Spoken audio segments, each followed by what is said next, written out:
military enrollment is incredibly down right now, especially among white males, down drastically. Just if you look over the last 5-10 years, especially over the last 20 years and beyond. And I can only think of it as being one thing. Two. You have media now that's showing us the ills of war, number one. That's one of the big things. We also did a video about lying. How many times are you going to be lied to? Whether it's weapons of mass destruction or just going into Ukraine or Afghanistan, the way we leave, the way we go in and just, we got to do things. Mitch McConnell, we got to do things. We got to go fight. And it's providing, manufacturing these weapons and dropping bombs on everyone's heads. That's great for the American economy. And who is it great for? Is it great for Nancy Pelosi, who's invested in Raytheon and McDonnell Douglas and Northrop Grumman and Lockheed Martin and all these military companies and the revolving door of politics that they go from Secretary of Defense back to the board of Raytheon? Or what are we doing here? Who is this good for exactly? You have countries being destroyed in the Middle East on fire once again. Losing 2 SEALs at sea. We just did a video on that. Can't find them because they're over here doing clandestine operations. God love those people and those men serving us and protecting us. But why? Why are we there? What are we doing? Why are we offensively going out around the world? And this is something I didn't question 20 years ago, even 10 years ago. But Bitcoin, a sound money equity-based system, is what actually has removed the scales from my eyes and made me see the ills of the fiat monetary legacy system, that base system that is incentivizing war, and it keeps us going for it. I love the military. I feel guilty every day that I was not in the military, but I fortunately now see another side that I don't agree with the vast majority of what's going on and what the government and why politicians, militaries generally go to war because it's good for the rulers, it's good for the people in power.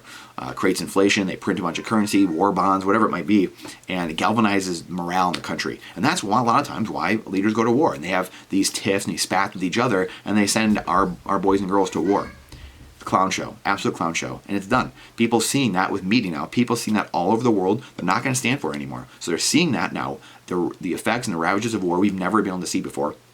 And then the monetary system collapsing itself is another big part of it. But here's the thing. So I said one initially, but there's really a couple big things. And please add any points you feel as to why enrollment's down and people aren't going into the military anymore, rightfully so. But you have to look at what are we fighting for? If you have a borderless world, we're just paying for everyone around the world, and people are just flowing into the border and just into the country. Then what's the point?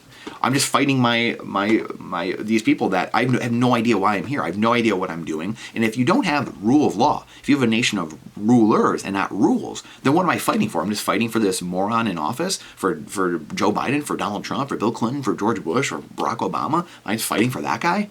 Who am I fighting for exactly? Am I fighting for principles, for the Constitution, the Bill of Rights? Those things are long gone. Do we even know we have them anymore? Does the Supreme Court know that? Does the Justice Department know that? Does the legislature know that? The Congress? Does the President know that the Bill of Rights and the Constitution are still here? Or are they just old, dusty relics in the Library of Congress? Or the archives? Where are they? What are we doing? And if you have men and women that don't see the value in that and aren't taught that in school anymore and see no value in pop culture and in academia and in media, then what are we fighting for? I'm not going to go enroll myself. I'm not telling my children to go get involved into the military. And guess what? No one is anymore because of that. That is my opinion, that is one of the big reasons, because there's no North Star, there's no guiding foundational principles as for why people would go fight for anything. What are we going to fight for? Yahoo! We're just going in, sending weapons over here, sending weapons over there. Now we're making drones, we're making robots, we're making all these things to go fight our wars.